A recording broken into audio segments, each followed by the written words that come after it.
A woman in a Bavarian village pulled a white bedsheet from her linen chest on a morning in late April, 1945. She did not know which American unit was coming. She did not know the name of the officer at its head. She only knew the sound, a low mechanical pressure rolling in from the north, the sound of engines that did not belong to her country anymore. She climbed to an upper window. She tied the sheet to the frame. She let it fall against the outside wall. It was, by her own clock, too late. It was too late because the column she could not yet see had already crossed 3 rivers in 7 days. It was too late because the regime that had taught her for 12 years that surrender was treason had stopped being able to enforce its own rule. It was too late because the war, for everyone except the men still in uniform on her street, was already over. The flag was not a question Patton's columns needed to answer. It was a confession the regime had already lost the power to punish. This is a story about that confession, about what the soldiers of George S. Patton's Third Army saw when they entered Bavaria in the last 2 weeks of April, 1945, about what the 3 Corps After Action report described in its own dry military English as a smashed nation, cities flattened, autobahns turned into racetracks for her conquerors, white banners blossoming in nearly every village, and a frightened, disillusioned population standing at their windows as the roaring combat columns continued to strip the Reich of her fiber. Read that sentence twice, standing at their windows, not hiding, not fighting, not running, watching. The question this episode is going to answer is not whether Patton was harsh with German civilians, or merciful, or indifferent. The records on that are uneven, and the cleaner version of the story is the one I trust least. The real question is sharper, and it is older than any single general. What happens to a population that sustained a total war for 6 years on the day the war finally arrives at its own street? And why, in the spring of 45, did so many of those streets surrender before the first American soldier even turned the corner? To answer that, you have to start a few weeks earlier in a country that still believed it could choose. For most of the war, the German civilian and the German soldier had lived under the same rule. The regime had not asked for loyalty. It had compelled it. By the 5th year, the rules were brutal and simple. A soldier who left his post was hanged. A civilian who hung a white sheet was hanged with him. A mayor who negotiated with the enemy was shot in front of his own town hall. The signs hung from lampposts in dozens of small German towns through the winter of 44 and into the spring of 45, and the bodies hung under them. Ich bin ein Verräter. I am a traitor. The regime kept hanging its own people into April. I want to pause here and say something that I think matters. The clean version of 1945 tends to flatten this. It says, the Germans collapsed, the Americans arrived, the war ended. To me, that strips the moral pressure out of the moment. There was a window in late March and through April when the regime was still functional enough to kill its own civilians, but no longer functional enough to stop a single American column. People had to read that window correctly, on a clock measured in hours without a map. The wrong reading got you hanged from the same lamppost as the soldier who had run. To understand how the white flag became a mass gesture in April, you have to first understand why it was, until almost the last moment, a private crime. The German regime in the spring of 1945 was not a single machine. It was 3 overlapping ones, and they did not always agree. The first was the Wehrmacht, the regular army. By April, it was an army of ghosts, divisions reduced to battalions, battalions reduced to companies, companies stitched together from cooks, Clerks, 16-year-olds, 50-year-olds, and men pulled out of hospitals. The Three Corps. After Action Report. The same document that recorded the white banners in the windows described the German formations it took prisoner as a cross-section of an existing military machine. Bicycle troops in column, horse-drawn artillery units arriving at prisoner cages and grooming their teams before surrender, field kitchens still cooking on the march to captivity. These men were not fanatics. Most of them wanted, by mid-April, only to surrender to Americans rather than Russians. They knew the difference. The second machine was the SS. By April, the SS was no longer an army. It was a punishment instrument turned inward. Its remaining function was to enforce loyalty on a population that no longer believed. SS detachments moved through villages ahead of and alongside retreating German units, looking for white sheets in windows, for civilians hiding deserters, for mayors quietly preparing to negotiate. The penalty was the lamppost. The third machine was local authority. The mayor, the Ortsgruppenleiter, the Nazi Party block leader, the town clerk, the pharmacist who had volunteered for civil defense duty in 1939. These were the people who had to make a decision no one had trained them to make. The Wehrmacht was leaving. The SS was unpredictable. The Americans were coming. And the rule book they had lived under for 12 years did not tell them what to do when all three things were true at the same time. Pause on that sentence. All three things were true at the same time. This was the German civilian's problem in the second week of April. He was not choosing between loyalty and betrayal in some abstract moral sense. He was reading a clock. How far away was the American column? How far away was the nearest SS detachment? How long since the last hanging in the next town over? How long since the last German artillery shell had landed on a German hospital? That last item is not rhetorical. On the 10th of April, 1945, German artillery scored direct hits on German military hospitals in Friedeburg and Schmallenberg, causing considerable casualties to German wounded. The Third Corps records register this without editorial comment. The German military system in its final 2 weeks was shelling its own wounded. That was the crack.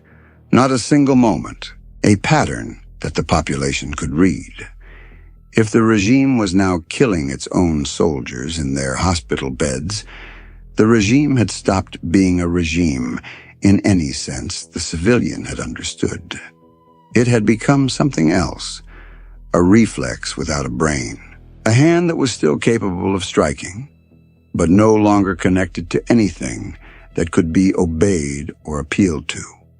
I want to be careful here, because there is a cleaner version of this story that says the German population simply woke up in the second week of April and chose freedom. I don't think that's what the records show. The records show something colder and more human. The population did not choose. The population calculated. It calculated that the cost of obedience had finally exceeded the cost of disobedience because the machine that imposed the cost of disobedience had begun to fire on itself. The white flag, when it appeared in a Bavarian window in late April, was not a moral statement. It was an arithmetic result. And the arithmetic was about to be tested. Because between the German civilian standing at her window with the sheet in her hand and the safety she was trying to claim, there was still one variable she could not see: the American column.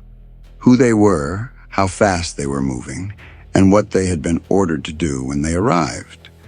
That was George Patton's Third Army, and in the third week of April, it was about to do something almost no German civilian was prepared for. The second part of the story does not begin in a headquarters. It begins on an autobahn. On the 17th of April, 1945, the Third Corps received a top-secret movement order.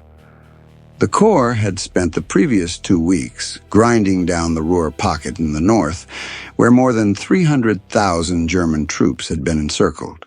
Now it was being pulled out and sent south, 275 miles, to join Patton's Third Army for the final drive into Bavaria. The Corps moved with 2 infantry divisions, the 86th and the 99th, and 34 attached units, ranging from separate companies to battalion and group headquarters. In peacetime, a movement of that size would have been planned for weeks. The Third Corps did it in 3 days. Between the morning of the 18th of April and the morning of the 20th, the entire combat force, with all of its equipment, made the trip in an average time of 1 day. Read that twice. 1 day, 275 miles with everything. The autobahns the regime had built in the 1930s to carry its armies to victory had become, by mid-April, the fastest delivery system for its own undoing. The Third Corps. After Action Report uses the phrase plainly, the autobahns, it says, were now racetracks for her conquerors. This is the part of the story that the German civilian at her window did not see and could not have seen. She heard engines. She did not see a system. What she did not see was that the column passing her village was the leading edge of a force that had compressed the geography of southern Germany to a clock. Patton's Third Army was not advancing the way the Wehrmacht had advanced into France in 1940, with carefully timed pincer movements and operational pauses. It was advancing the way water advances into a broken hull. It found weak points. It poured through. It did not wait. On the 24th of April, the Three Corps, now under Patton, jumped off into Bavaria with the 86th Infantry Division on the right, the 99th in the center, the 14th Cavalry Group on the left, and the 14th Armored Division operating across the full width of the Corps zone. The first major obstacle was the Altmühl River. The 86th Infantry Division, partially motorized, raced 31 miles in a single day and reached the river near Eichstätt. The Corps headquarters, following its own fighting troops, moved into Schwabach the same evening.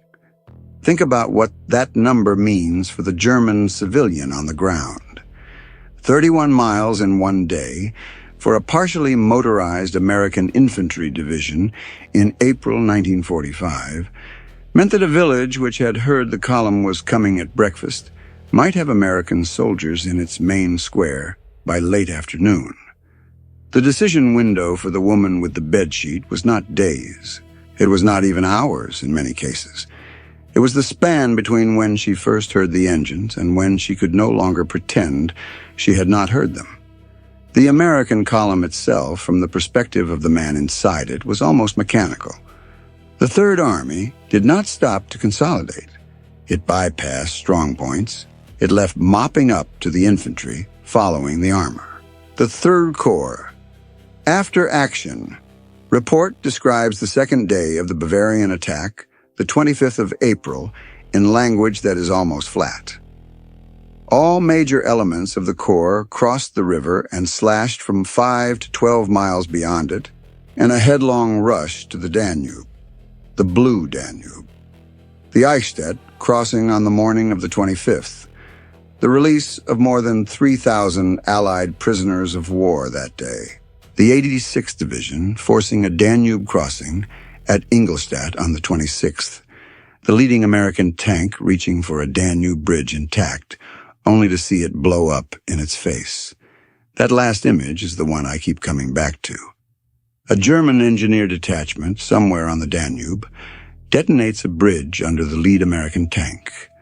They have done what their training and their orders require. They have denied the bridge to the enemy.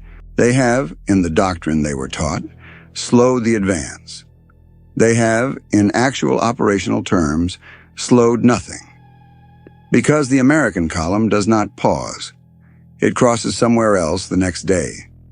The 86th Division crosses upstream. The 99th Division crosses downstream at Heinheim. The 14th Armored Division is across by the 27th. The bridge that was blown up was, in retrospect, one of the last pieces of intact German doctrine that worked exactly as designed, and designing it to work changed nothing. This is the moment when the engine the civilian could not see, and the doctrine the German engineer still believed in, came into direct contact. The American system was not better at building bridges. It was better at not needing the specific bridge it was denied. It had alternatives, and it had speed, and the combination meant that the German act of demolition, perfectly executed, became operationally invisible. And the engineer, watching the tank disappear in his own explosion, almost certainly believed he had done his job. He had. The job had simply stopped mattering. By the fourth day of the Bavarian attack, the collision between two ideas of war was no longer theoretical. On the 29th of April, 1945, the 14th Armored Division of Patton's Third Army rolled into a place called Moosburg on the Isar River. Moosburg was not a strategic objective. It was not a fortress. It was not a road junction the Germans were trying to deny. It was a prison camp. When the tanks arrived, the camp held more than 35,000 Allied prisoners of war. Many had been in German custody for 5 years. Veterans of Dunkirk, veterans of North Africa, air crew shot down on the first Allied air raids over Europe in 1940. Men who, by April 1945, had stopped counting the years. Read that number again. 35,000 men freed in a single day, in a single town. This is the kind of number that, in the cleaner version of the war, becomes a sentence in a textbook. Moosburg liberated, 29th of April, 14th Armored Division. Done.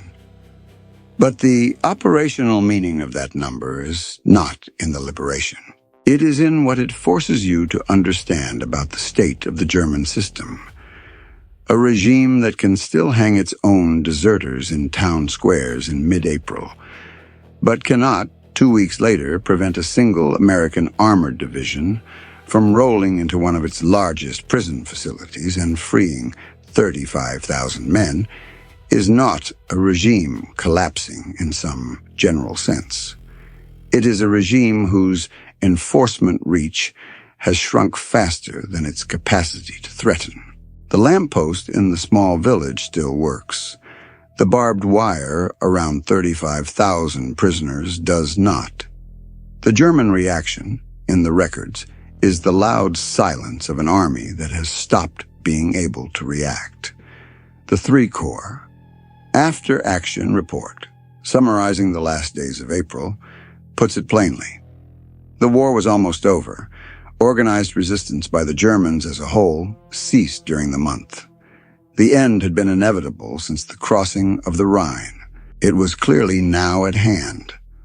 Pause on that phrase. Organized resistance ceased. Not collapsed, not weakened, ceased. And this is the point where I want to address something directly, because if you came into this video thinking the answer was just that the Americans had more men, or more tanks, or more fuel, stay with it. The arithmetic of April 1945 was not about quantity. The German army had been outnumbered before, and had still imposed staggering costs on its enemies. What had broken by late April was something more specific. The German command's ability to know in real time where its own front line actually was. The 3 Corps records contain a small detail that almost no general history mentions. By the second half of April, German commanders were surrendering in groups. On a single day, the 16th of April, the Corps received the surrender of 10 general officers, including a Corps commander, 2 Panzer Corps commanders, multiple division commanders, and a Fortress Engineer division commander. Bayerlein, von Luttwitz, Waldenburg, names that 2 years earlier had commanded the elite of the Wehrmacht in Normandy and on the Eastern Front. They surrendered together, in many cases without their units making a final stand, because the units had nothing left to make a stand with. I'd be careful with the cleaner version of the story. The cleaner version says the Wehrmacht surrendered honorably. The actual record is more uneven. Many units did surrender intact. In the orderly columns, the 3 corps observed marching to prisoner cages as if on review. But many others dissolved before contact. They were not defeated in battle. They simply stopped being formations. The men removed their insignia. They walked west toward the Americans, because walking east meant the Russians. They were not surrendering. They were trying to be civilians again, on a clock measured in days. This is what the German civilian at her window saw, without understanding she was seeing it. She saw men in Wehrmacht greatcoats walking past her house, without weapons, without officers, without direction. She saw them ahead of the American column, not retreating from it, but somehow ungoverned by it. She saw an army that, by the last week of April, was no longer an army. And then she heard the engines. The American column itself, in those final days, was almost indifferent to the geography it crossed. The 86th Infantry Division reached the Isar. The 99th reached the Isar. The 14th Cavalry Group raced 22 miles in a single day. The Corps command post moved into Mainburg. On the 30th of April, the Isar was crossed at Freising, Landshut, and Moosburg, and the column kept moving headlong toward the Inn River and the Austrian border. 2 more rivers to cross. The German civilian, at her window by this point, had stopped trying to read the regime. The regime had stopped existing in any form she could read. What she now had to read was the column itself, and the column, in the spring of 45, was the only authority left within reach of her street. That is the question she could not yet answer when she pulled the sheet from her linen chest. What does this column want from a town that has already given up? Then came the part the clean version of the story usually leaves out. The white flag, in the last week of April, 1945, was not always a guarantee. In some villages, it was a sentence. The 3 corps records, dry as they are, register the pattern without dramatization. Towns and villages, when captured, were found to be occupied by old men, women, small children, and German wounded. Male civilians able to carry arms had been impressed into Nazi service in the final weeks. Those left behind were, in the words of the report, vehement in their denunciation of the government which had led them into such conditions. That is the institutional language. The human reality, in dozens of small Bavarian and Franconian towns, was sharper. There were villages where the white sheet went up in the window an hour before the American column arrived, and the SS detachment that had passed through the same village an hour earlier came back. There were towns where a mayor had quietly hung a tablecloth from the town hall balcony at first light, expecting Americans by noon, and was hanged from the same balcony by an SS unit that arrived first.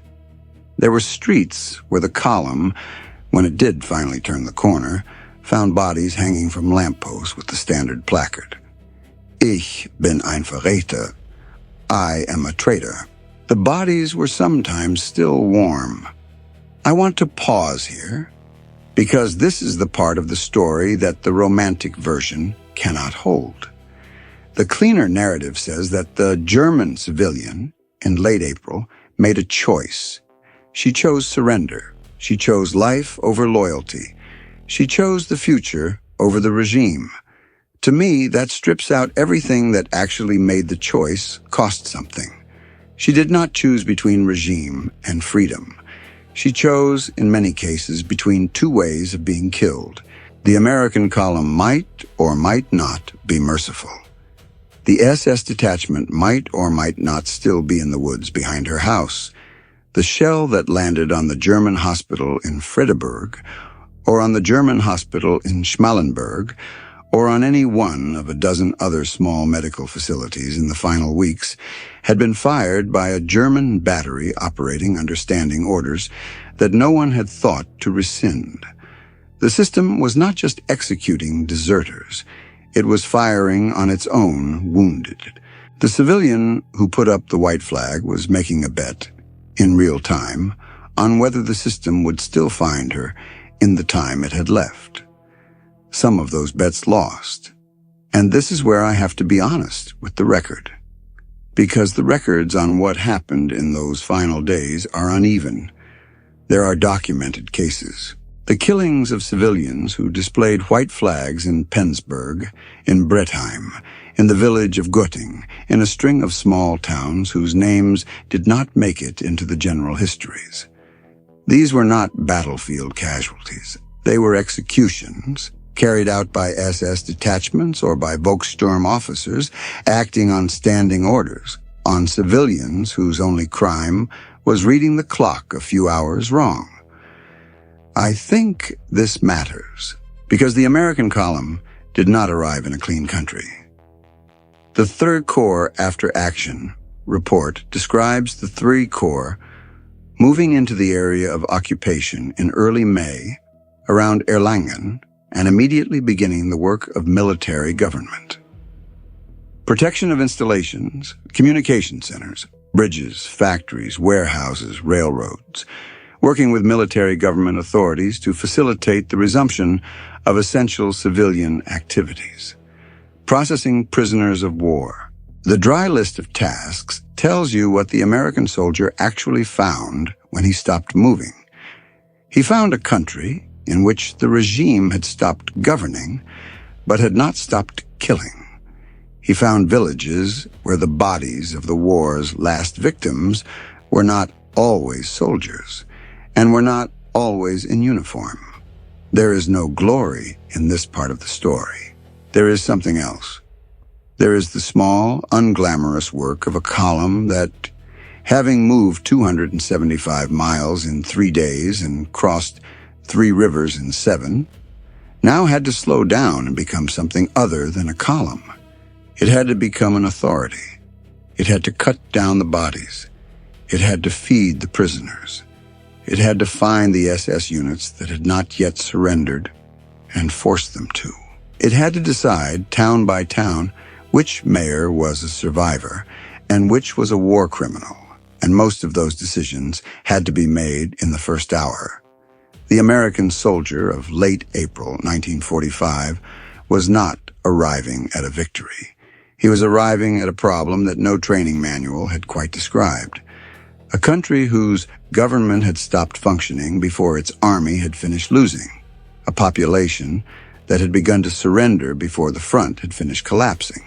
And a layer of fanatics in the woods who had decided that, since they could no longer punish the enemy, they would punish their own. That was the country Patton's columns drove into. That was the country in which 35,000 Allied prisoners of war walked out of Moosburg on the 29th of April and found, on the road outside the camp, a Germany that was no longer Germany.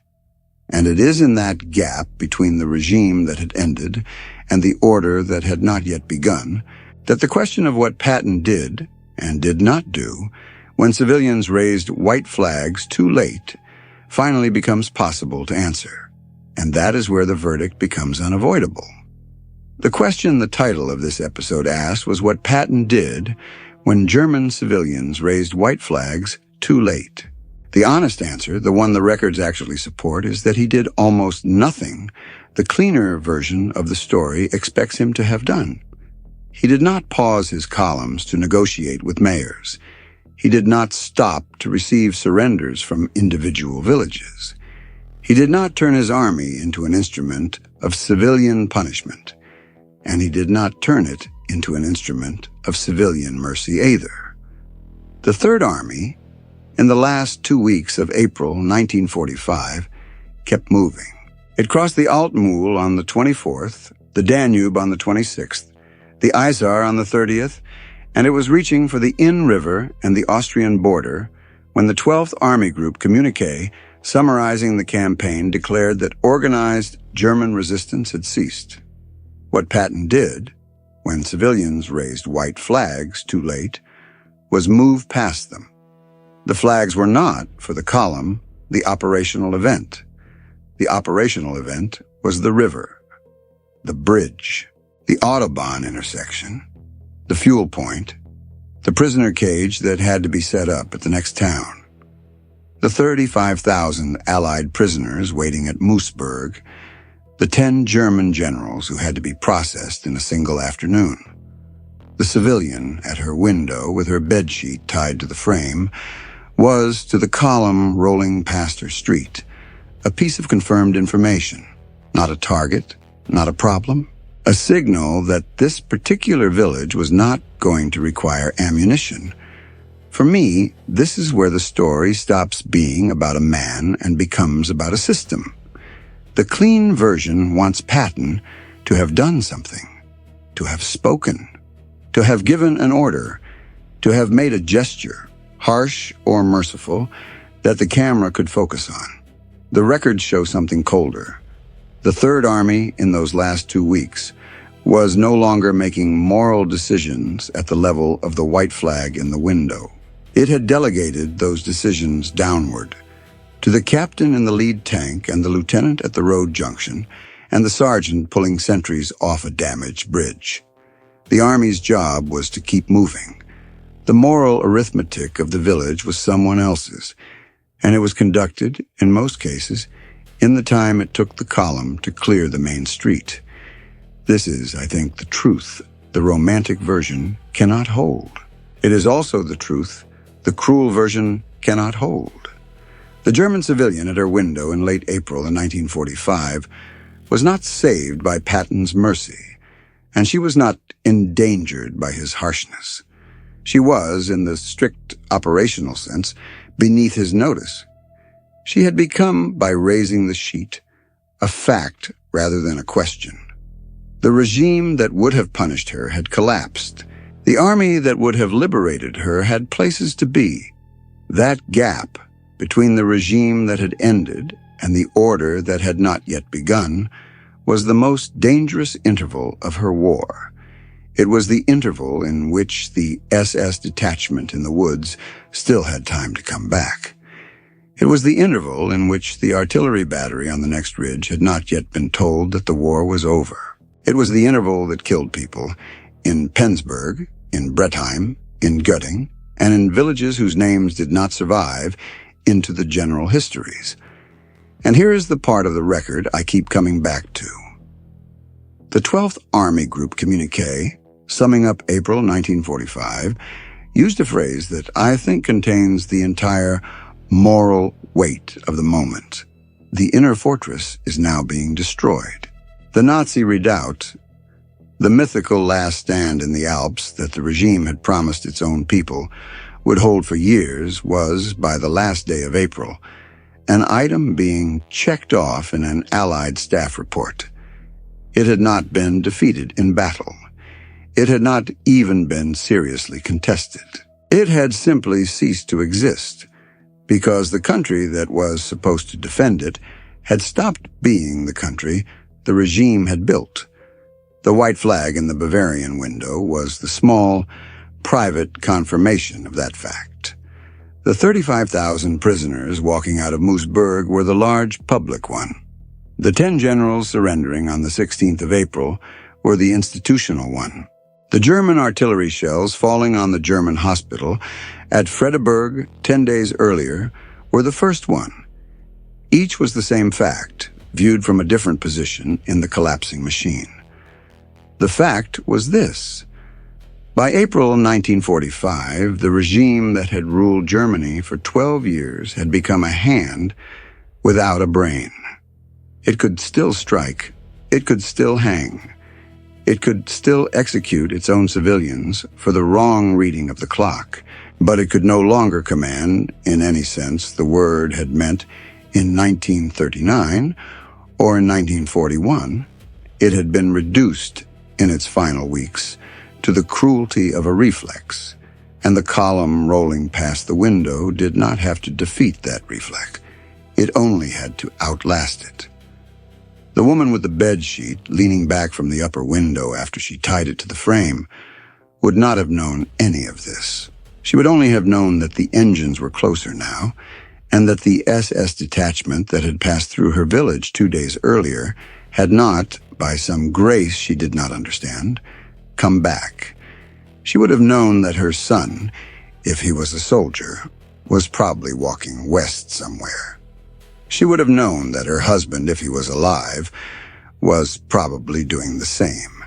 She would have known that the war for her street was almost over, and the sheet would have stayed there, faded by April rain. Pulled down weeks later when the American military government in Erlangen began the unglamorous work of stitching a country back together. That is the object the war left behind on a Bavarian window frame in the spring of 1945. Not a flag of victory and not a flag of defeat. A piece of household linen tied to a window on a morning when a population that had sustained a total war for 6 years finally admitted, in the only currency it had left, that the regime which had asked for that war was no longer able to answer for it. The flag was not, in the end, surrender. It was a confession the regime had already lost the power to punish. And if you've watched this far, and you want more episodes that look closely at the quiet, unglamorous moments where the visible part of a war finally meets the part that doesn't make it into the textbooks, this is the channel for that. The next one will already be in the works by the time you finish reading this sentence.